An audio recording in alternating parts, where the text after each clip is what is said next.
জল নিকাশি ব্যবস্থা না করেই রাস্তা তৈরি। পার্ক বর্ষার বৃষ্টিতে জলে থই থই জলপাইগুড়ির দিনবাজার। চলাচলে অনুপযুক্ত রাস্তা না থাকায় এতদিন সমস্যায় পড়েছিলেন ক্রেতা বিক্রেতারা। বৃষ্টি হলেই জল কাদায় ভরে উঠত বাজার চত্বর। এই সমস্যা মেটাতে পেপারস ব্লক পেতে ঝাঁ চকচকে রাস্তা তৈরি করে দেয় পুরসভা, আর তাতেই বিপত্তি। 50 লক্ষ টাকা খরচ করে চলার যোগ্য রাস্তা তৈরির কাজ শুরু করলেও নিকাশের ব্যবস্থা না করায় জল দাঁড়িয়ে থাকছে বাজার চত্বরে। চালপট্টি সংলগ্ন যে অংশে কাজ শেষ হয়নি সেই অংশে দুর্ভোগ আরো চরমে। গত কয়েকদিন ধরে বৃষ্টি হচ্ছে জলপাইগুড়িতে। গত 24 ঘন্টায় 42.08 মিলিমিটার বৃষ্টি হয়েছে জলপাইগুড়িতে। সেই জল রাস্তার পাশে জমে থাকায় চরম সমস্যায় পড়েছেন ক্রেতা বিক্রেতারা। গামলা বালতি দিয়ে জল সরানোর চেষ্টা চালিয়েও ব্যর্থ হচ্ছেন ব্যবসায়ীরা। ইতিমধ্যে বিষয়টি নজরে পড়েছে পুরসভার। সোমবার থেকে দিনবাজারে এই সমস্যা মেটাতে দ্বিতীয় পর্যায়ে কাজ শুরু হচ্ছে।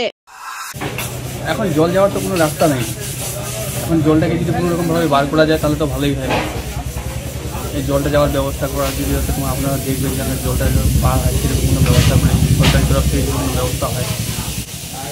এখন কিছু করে যদি এই কাজটা যদি সঠিকভাবে করা হয় তাহলে তো জল দেওয়ার কোনো ব্যবস্থা নেই। জল যাওয়ার ব্যবস্থা যদি সঠিকভাবে হতো তাহলে তোমার এখানে আর জল রাখার কোনো চান্স থাকতো না। তো জল ডেলি যখন বৃষ্টি হয় জল হয়ে যায়, দাদা আমি কি করে বাজার করব, কি করব, বাচ্চা ছোট ছোট 2-3টা না খাওয়াইলে কি করে চলবো? এই জল এ বাবা, এইদিকে জল ওইদিকে জল, চারদিকে জল। জলে বলে না, জলে যা সমস্যা হচ্ছে, প্রত্যেকটা দিন এরকম বৃষ্টি হচ্ছে, জল জমে যাচ্ছে। আমরা সবাই মিলে জল ছেঁকে দোকানদারি করতেছি। পৌরসভার কোনো হস্তক্ষেপ নাই যে এই জায়গাটা এই পরিস্থিতি হয়ে আছে। এক হাঁটু সমান জল, প্রত্যেকদিন মাছ ছেড়ে দিলে পরে এখানে মাছ পিছিয়ে হয়ে যাবে, চাষ করা যাবে। পৌরসভার কোনো হদবদ নাই। কেন এরকম অবস্থা? এরকম অবস্থা এখন ওরাই জানে কি বৃত্তান্ত, কি ব্যাপার। এইখান থেকে এইটুকু উঁচা করে দিয়ে গেল, এই জায়গাটা এরকম ছেড়ে দিয়ে গেল, তাহলে আমরা এখানে কি করে খাবো? আমরা তো ব্যবসা করতেছি এখানে টুকটাক। এইখানে মানে জায়গা বানাইছে, দিন রাত সব সত্যি হয়েছে, এটা বলবে হচ্ছে, এটা কদিন মধ্যে করবে। বাকি প্রত্যেক দিন এখানে জল জমে যাচ্ছে, কাস্টমারের আসা যাওয়া খুব কম হয়ে যাচ্ছে। এটাতে আমাদের ব্যবসা সমিতি ক্ষতি হচ্ছে, আমাদের লস হচ্ছে। কাস্টমার আসতে পারতেছে না, যাইতে পারতেছে না ঠিকভাবে। আর প্রত্যেক দিন 4-5 দিন ধরে যতদিন বৃষ্টি হচ্ছে এখানে জল মোটামুটি হাঁটু পর্যন্ত জল হয়ে যাচ্ছে। জল তো আমাদের সব দোকানের মধ্যে ঢুকে গেছে, দোকানে ঢুকে গেছে সব জল। কেন? এই যে বৃষ্টির জল সব বাইর হচ্ছে না এখান থেকে,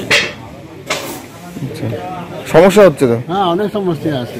আমার ডেলি আমরা চেক করতে দিকে রাখি। হ্যাঁ, এই জন্য হচ্ছে। কিসের জন্য? এই যে উঁচু করে দিকে, ওই সাইডে উঁচু করে দিয়েছে, মাঝখানে গর্ত, সমস্যা হচ্ছে। এটাই সমস্যা আমাদের। এই ব্যবস্থা হলে ভালো হতো আমাদের। মুসলিমটি বলতে যে 2 দিন করে দিব, কোথায় করবো? পেপার ব্লক আমাদের যে কাজ ছিল সেখানে আমরা অলরেডি করার সময় দেখেছি এটা উঁচু আছে, আর যে চালপট্টিতে যেখানে জল রয়েছে এটা ডাউন আছে। তো আমরা প্রথম থেকেই জানতাম এখানে। গতকালকে আমাদের লোক গিয়েছিল, ইঞ্জিনিয়াররা দেখে এসছে। আগামী সোমবার থেকে ওখানেও আমরা কাজ করবো যেখানে জল জমে আছে। জল জমেছে, এর জন্য কি নিকাশি নালা তৈরি করে? নিকাশি নালা ব্যাপারটা হচ্ছে, একটা পেপার ব্লক তৈরি করলে সেই রাস্তাটা একটু উঁচু হয়ে যায়, পাশের রাস্তা ছোট হয়ে যায়, একটু ডাউন হয়ে যায়, ফলে এই প্রবলেমটা অ্যারাইজ করে। আমাদের ইঞ্জিনিয়ার তখনই এটা দৃষ্টিপাত করেছিল, যেহেতু আমাদের এই টাকাটা এটা ধরা ছিল না। আমরা অফিসিয়াল ওয়ার্ক 2 দিন করেছি, সোমবারে আমাদের এই কাজ শুরু হবে। স্থানীয় বাসিন্দারা আমাদের কাছে এসেছিল, আমি নিজেও গেছিলাম এবং গিয়ে যা দেখছি যে পরিস্থিতি সত্যি সেখানে জল জমেছে। পিনাকি শিলার প্রতিবেদন, CCN তরাইডুয়ার সংবাদ। শহর জলপাইগুড়িতে সর্বপ্রথম অত্যাধুনিক পরিষেবাযুক্ত পেইন ক্লিনিক ও এমার্জেন্সি অর্থোপেডিক সেন্টার। রোগী দেখছেন প্রখ্যাত অর্থোপেডিক ও ট্রমা সার্জন ডক্টর কমলেশ বিশ্বাস। এখানে সকল orthopaedic operation, all fracture, replacement surgery, plaster অতি দক্ষতার সাথে করা হয়ে থাকে। বাতের ব্যথা, সায়াটিকা, গাঁটে ব্যথা, অস্থি ক্ষয়জনিত ব্যথার চিকিৎসাও করা হয়। এছাড়াও কোমরে, হাঁটুতে, শিরদাঁড়ায় ব্যথা, চোট লাগা ব্যথা এবং নার্ভজনিত ব্যথার নিরাময়ের একমাত্র নির্ভরযোগ্য প্রতিষ্ঠান হলো পেইন ক্লিনিক। পেইনলেস ইনজেকশনের সাহায্যে অতি পুরনো ব্যথাও নিরাময় করা হয়। স্বাস্থ্যসাথী কার্ডের মাধ্যমে অপারেশনের বিশেষ সুবিধা রয়েছে। যোগাযোগ করুন ডক্টরস কেয়ার পলিক্লিনিক ও ডায়াগনস্টিক সেন্টারে, হাকিমপাড়া ও শশী ভবনের বিপরীতে, জলপাইগুড়ি। ফোন করুন 9804213375 অথবা 6294156082 এই নম্বরে।